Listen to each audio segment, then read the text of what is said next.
дар ноҳияи фархор конференсияи ҳисоботии интихоботии кумитаи иҷроияи ҳизби халқи демократии тоҷикистон баргузор гардид. дар кори он намояндагон аз кумитаи марказии ҳизби халқи демократии тоҷикистон, раёсати кумитаи иҷроияи ҳизби халқи демократии тоҷикистон дар вилояти хатлон, муовини раиси маҷлиси намояндагони маҷлиси олии тоҷикистон иштирок доштанд.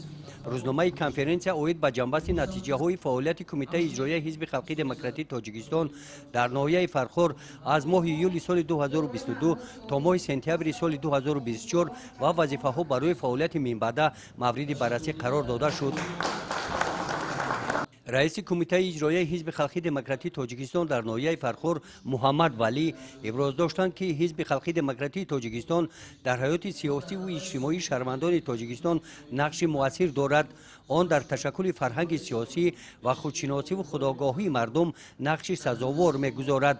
барои ин ҳар узви ҳизб барои таҳкими сулҳу ваҳдати миллӣ вусъат додани ғояҳои созандаи ватандӯстона ва тақвият бахшидани худшиносӣ ва худогоҳӣ саҳми босазо мегузорад. таъкид карда шуд, ки дар давраи ҳисоботӣ дар ноҳияи фархор 5 ташкилоти ҳизбӣ таъсис дода шуда шумораи аъзоёни ҳизб 30% зиёд шуданд.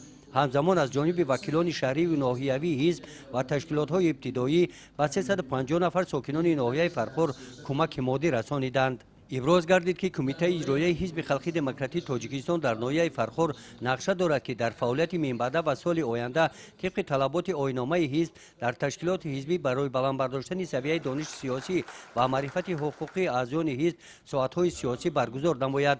инчунин бо мақсади омодагӣ ба маъракаҳои сиёсӣ, интихоботи маҷлиси олӣ ва маҷлисҳои маҳаллӣ вакилони халқ фаъолияти минбаъдаро бо дар назардошти омилҳои вазъи иҷтимоиву иқтисодии ҷаҳони муосир ва тамоилҳои асосии фазои сиёсӣ ба роҳ монад. дар конференсия ҳайати нави кумитаи иҷроия ва ҳайати комиссияи тафтишотӣ ва вакилон ба конференсияи кумитаи иҷроияи ҳизби халқи демократии тоҷикистон дар вилояти хатлон интихоб карда шуда қарорҳои дахлдор қабул карда шуданд. дар фарҷом ба якчанд нафар ҷавононе, ки боди аввал ба узвияти ҳизби халқи демократии тоҷикистон пайваст шуданд, шаҳодатномаи ҳизбӣ тақдим гардид.